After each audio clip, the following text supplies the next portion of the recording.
Halo Sobat Kabarto, selamat datang di Kabarto YouTube channel yang membahas putar berita otomotif. Kali ini, tim Kabarto sedang liburan ke Derajat Pas, kawasan dataran tinggi Garut. Dan kebetulan pas banget, hari ini kita mau review dua Vespa di depan gua. Dan di samping gua sudah ada Bang Bimo yang nanti akan cerita juga S150.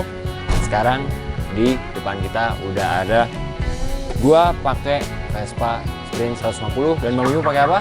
Pakai Primavera 150 juga. Nah, jadi kita akan share impresi berkendara sejak kita berangkat dari Tangerang ya Bang Bim. Iya. Terus itu kita sampai di Garut, Puncak Derajat. Nah, mungkin Bang Bimo bisa ceritain dulu nih mengenai kalau Primavera gimana nih impresi berkendara selama berangkat sampai sini. Kalau gua rasain sih di jalan lurus ya, ini motor enak banget, ya kan. Terus kalau di jalan jelek, tadi kan kita sempat ngelewatin batuan, terus juga ada kerikil-kerikil gitu, terus cukup nyaman ya suspensinya kalau gue rasain.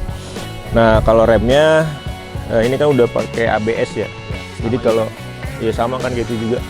Jadi kalau ada rem mendadak gitu, itu cukup safety sih buat gue. Ya kan? Itu kalau dari Bang Bimo nih. Sedangkan kalau gua pakai Sprint nih Bang Bimo. Sebenarnya kalau dari segi mesin kan kita sama juga nih, tunggal 150 cc. Tapi kalau gue pribadi ngerasainnya juga dari sistem pengereman safety karena kita udah pakai ABS juga, sama juga dengan Primavera. Dan yang gua rasain sebenarnya dari suspensi cenderung nyaman nih Bang. Cuma kalau dari gue pribadi mungkin akan lebih nyaman lagi kalau misalkan karena mungkin bobotku juga nggak terlalu berat kali ya, jadinya masih berasa banget tuh agak mantul-mantul suspensinya karena waktu kita ngelewatin jalan bergelombang tuh berasa banget di situ. Tapi selain itu juga yang bikin nyaman adalah joknya juga nih ya. Walaupun sebenarnya terhitung Sprint sama Primavera itu kan nggak segede GTS ya, tapi joknya tetap berasa lebar banget nih Sob. Lebar. Nah terus habis itu kita akan bahas juga mengenai ini Bang, gimana lu ngerasain selama pakai Primavera, kira-kira tenaganya dapat apa enggak nih? Tenaganya gua rasain kalau pas nanjak itu kayak Matic pada umumnya ya. Jadi kita mesti nunggu momen nih dari bawah ya kan. Nah, begitu naik sih enak, tapi kalau ada mobil berhenti atau motor yang ngalangin kita itu mulai dari nolnya lagi? Iya, mulai dari nol lagi itu agak lama. Agak delay ya? Iya, kalau di lurusan gimana lo? Kalau di lurusan sih ya gue sih mentok di 100 doang ya. Oke, itu kalau Bang Bimo. Kalau gue pakai Sprint 150 sebenarnya secara teknis di atas kertas kurang lebih sama nih Sob. Cuma kalau gue ngerasain gue setuju sama lo Bang, yang pas tadi di tanjakan itu emang butuh momentum, apalagi kalau misalnya dari tanjakan start mulai dari nol lagi, mulainya agak delay. Nah gue juga ngerasain yang bikin nyaman adalah dari Vespa Sprint 150 nih Bang Bim, saat gue tadi bilang kalau ngejar emang agak delay nih, tapi lumayan stabil juga nih dari segi bodinya juga, karena mungkin satu sisi juga postur gue yang lumayan tinggi cenderung masuk sama motornya yang lumayan proporsional rada tinggi juga nih. Kalau dari lu gimana nih? Kalau gue sih ini kan bodinya agak lebar ya, gue juga tinggi, ya stabil ya. Tapi yang gue jadi catatan ya, ini kan pakai pelek 12 ya, lebih kecil ya. Bannya juga kecil juga ya. Jadinya gue agak ngeri tuh kalau di daerah puncak gitu kan kita lewatinnya. Itu pas nikung itu gue agak pelan-pelan gitu. Tapi ternyata lama-lama gue masih nyaman lah, ya kan. Berarti sama juga nih kayak gue. Jadi waktu gue pakai Sprint nih Bang, terutama pas di daerah Gunung Mas ya. Jadi kan kita berdua bareng sekalian buat photoshoot, buat keperluan dari Kabaroto juga. Jadi waktu nikung tuh sebenarnya emang gue ngerasa pertama rada riskan, tapi ternyata secara handling cukup nyaman juga nih. Walaupun kita pakai pelek ring 12, tapi secara handling cukup nyaman. Nah, Sobat Kabaroto, buat Sobat Kabaroto yang pengen touring-touringan juga nih naik Vespa, gue pengen kasih tahu juga bahwasanya salah satu hal yang perlu diperhatikan adalah konsumsi bahan bakarnya. Karena apa Bang Bin? Kalau misalnya kita touring-touringan, nggak mungkin dong kita pengen boncosnya justru di bahan bakar kan? Pengennya justru buat wisata, buat senang-senang. Kalau dari Bimo, nih habis berapa nih konsumsi bahan bakarnya? Gua kemarin ngisi full dari Serpong ya, Serpong Tangerang itu sekitar 7 liter. Pakai Pertamax, terus sampai di Cilenyi itu sekitar 150-an, 160-an kilo. Itu kalau bahan bakarnya sih 1 liter 24 kilometer. Nah, itu kalau dari Bang Bim. Sebenarnya tuh gua kurang lebih sama juga polanya sama kayak Bang Bim. Karena apa? Kita semua berangkat bareng, start isi fullnya bareng, dan kalau kita modelnya setengah isi ya, nggak sampai benar-benar habis banget. Pun gue juga dapetnya di 1:23 sekian menuju 24 juga, bisa pembulatan ke atas kayak Bang Bim juga. Dan tergolong sebenarnya irit Bang Bim ya. Irit dengan kita pun juga mainin gasnya lumayan bervariasi dari nanjak ya sampai ngebejek pol pun kita mainin juga, jadi tergolong irit juga nih sob. Buat penggunaan Vespa Sprint 150 dan Primavera 150 dari Tangerang menuju Garut. Kita kan konteksnya ngomongin touring-touringan nih, jadi kita pengen bahas juga mengenai ruang penyimpanan nih Bang Bim. Jadi kalau gue pribadi, kenapa gua nggak naruh tas plus jaring di belakang jok? Karena gua ngerasa bahwasannya Vespa Sprint ini sebenarnya sama banget ya. Sama. Dari segi bagasinya pun lumayan luas. Nih gue pengen kasih tahu nih Bang Bim ke sobat Kabarto semua, bahwasannya baju bawaan gue nih ada segini nih, kurang lebih nih. Ini sama. Total kalau fullnya 20 liter, tapi ini paling gue pakai setengahnya 10 liter doang. Dan ini masih masuk, ditambah dengan satu backpack. Dan ini ada jaring antisipasi kalau ada keperluan mendadak, dan ini masih muat satu botol air mineral lagi, tapi emang nggak gua pasangkan aja.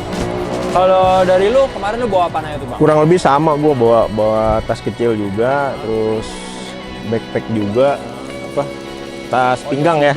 Iya. Jas hujan, terus ada air mineral juga. Gua masih bisa bawa sendal. Oh, masih bisa bawa sendal tuh, masih bisa nyelip karena kebetulan sendal kan juga fleksibel juga ya, ada karet. Dan kalau bisa kita cek nih Bang di laci depannya nih, ya kan. Nah, ini sebenarnya sih kalau misalkan orang awam kalau ngeliat nih, wah ini lacinya dari luar kelihatannya udah lebar, gede nih, tapi sebenarnya nggak terlalu gede Bang ya. Enggak. Di kanan tuh diisinya sama sekring. Kalau yang kiri diisinya ada tempat pengecasan juga nih sob. Ini yang menarik nih. Sebenarnya kalau gue pribadi nih Bang Bim, gue cuma bawa ini sih poles motor sama kain microfiber sama ini aja nih, kamois saja. Tapi masih muat juga. Walaupun itu sebenarnya peruntukannya buat smartphone Bang Bim ya? Iya, smartphone. Nah, buat smartphone juga. Dan kemarin lu sempat ngecas tuh? Gua ngecas handphone gue di sini selama perjalanan, jadi cepet juga kok ini fast charging. Cepet juga, lumayan fast charging juga ya? Fast charging. Nah, itu juga tuh, berarti jadi salah satu fitur yang lumayan mengakomodir teman-teman yang mau touring-touringan pakai Vespa Sprint atau enggak Primavera. Ngecasnya pun udah disediain port chargingnya Bang Bim ya? Jadi nggak perlu beli soket-soket tambahan di marketplace, udah langsung tinggal siapin kabelnya aja dan sudah ada tempat untuk smartphone ya. Nah, selain kita mau coba share mengenai pertouringan naik Vespa, gue mau share juga nih ke Sobat Kabarto. Sekiranya apa aja sih yang bikin beda dari segi tampilan? Perlu dicatat ini dari segi tampilan ya. Sebenarnya antara Primavera sama Sprint tuh nggak jauh beda ya Bang Bim, dari bahasa desainnya pun nggak terlalu beda. Yang bikin beda cuma paling dari tampilan headlampnya aja. Terus habis itu spion. Nah, ini spion kalau gue nih bentuknya seperti daun kayak gini, cuma finishingnya hitam doff. Kalau Bang Bim bulat dan finishingnya chrome. Tapi kalau gue pribadi gue lebih seneng yang kayak nih Bang Bim, karena klasiknya lebih dapat dan juga warnanya chrome. Plus yang bikin beda sebenarnya ada di sisi belakang nih ya. Kalau behelnya Primavera lebih ke arah atas ya. Atas bulat sampai belakang. Oh iya benar. Kalau misalnya gua ini lebih ke arah kayak huruf W atau V, jadi agak sedikit ke bawah. Lagi-lagi balik lagi ke selera sebenarnya. Kalau dari segi tampilan behel belakang nih, gue lebih naksir sama yang Sprint ini nih Bang Bim. Tapi sebenarnya fungsinya pun sama. Antara buat pegangan ataupun bisa jadi hook buat tali ataupun jaring buat touring juga ya. Cukup fungsional juga selain stylish, dan juga bisa mengakomodir buat yang doyan touring-touringan. Oke Sobat Kabarto, sekarang kita akan membahas mengenai rute yang tim Kabarto lewati selama perjalanan menuju ke daerah Jawa Barat nih. Jelas pertama kita dari Tangerang Selatan, kita akan melewati beberapa jalan yang cukup variatif nih, mulai dari jalanan perkotaan sampai jalanan yang lumayan menanjak di daerah perbukitan. Kita mulai dari daerah Parung dulu nih Sobat Kabarto. Jadi waktu kita melewati Parung, tim Kabarto berhasil masuk di pagi hari dan lalu lintasnya masih padat merayap aja, jadi belum terlalu padat banget. Nah di sini tim Kabarto merasa stop and go dari Vespa Sprint dan juga Primavera cukup nyaman banget nih Sobat Kabarto, karena tarikan gasnya cukup responsif sejak gas dibuka pertama kali. Selain itu, bobotnya yang masih cocok banget dan juga dimensi dan tinggi jok yang masih cocok banget digunakan untuk postur orang Asia ini membuat tim Kabarto sendiri yang melakukan test drive tidak terlalu kewalahan saat mengendarainya. Lanjut lagi kita saat memasuki daerah Puncak, Jawa Barat nih sob. Nah di sini tim Kabarto coba tes akselerasi dari kedua Vespa ini, dan mesinnya sendiri cukup memumpuni untuk melewati ataupun melibas jalanan menanjak serta tikungan yang cukup bervariasi juga. Grip dari ban serta struktur kaki-kaki yang cukup kokoh tapi masih mudah untuk dikendalikan jadi poin plus sendiri untuk Vespa Sprint dan juga Vespa Primavera yang tim Kabarto tes ini. Ada hal yang menarik juga nih sob, jadi selama perjalanan touring dari Tangerang Selatan sampai kawasan Derajat Pas daerah Garut, Jawa Barat, tim Kabarto merasakan beberapa kondisi cuaca yang cukup bervariasi, mulai dari cuaca yang cerah sampai cuaca hujan nih sob. Tapi yang asiknya juga, grip dari ban bawaan Vespa Sprint dan juga Vespa Primavera ini ternyata masih cukup memumpuni, apalagi saat tim Kabarto melibas jalan yang cukup basah setelah hujan di kawasan menuju Derajat Pas Garut, Jawa Barat nih, karena tim Kabarto masuk ke Derajat Pas itu sudah mulai maghrib nih sob. Tapi grip dari bannya masih cukup aman dan juga suspensinya masih cukup empuk karena kita juga melewati jalanan yang berbatu plus jalanan berlubang menuju kawasan Derajat Pas. Ada yang penting lagi, sebelum menutup videonya kita akan bahas mengenai bandrolnya. Nah, mulai dari Bang Bimo, berapa nih bandrolnya?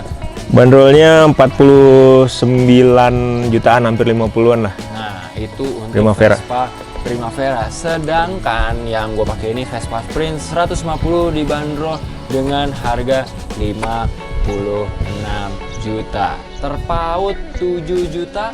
Walaupun dari segi tampilan tidak jauh beda, kurang lebih Sobat Kabarto naksir sama yang mana nih? Vespa Primavera 150 atau Vespa Sprint 150? Tulis di kolom komentar dan jangan lupa klik like, komen, dan subscribe, dan pantengin terus di channel Kabarto karena kita akan selalu memberikan informasi seputar berita otomotif. Gua Dian pamit undur diri. Gua Bimo Pamit undur diri juga. Sampai ketemu di review motor selanjutnya. Bye. Kids that growing up in basements, online a whole new generation. I'ma make mine, so you better go take it. Always they need a new replacement.